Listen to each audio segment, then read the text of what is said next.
ભાદેવાની શેરીમાં આવેલ અતુલ સાસ કોર્પોરેશન નામની દુકાનમાંથી કેબલ વાયરની ચોરી થઈ હોવાની પોલીસ ફરિયાદ નોંધાવવામાં આવી। ભાદેવાની શેરીમાં આવેલ અતુલ સાસ કોર્પોરેશન નામની પેઢીમાંથી કોઈ બે મહિલાઓ કોપર પટ્ટી અને એથિક વાયર કોપરની ચોરી કરી હોવાની અતુલભાઈ વજાણીએ ગંગાજળિયા પોલીસ મથકે બે મહિલાની શંકાના આધારે તેની સામે પોલીસ ફરિયાદ નોંધાવી હતી, જેના પોલીસે સીસીટીવી ફૂટેજ મેળવી બે મહિલાઓ વિરુદ્ધ કાર્યવાહી હાથ ધરી હતી।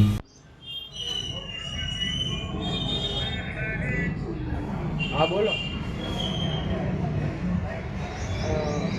એટલે હું આયા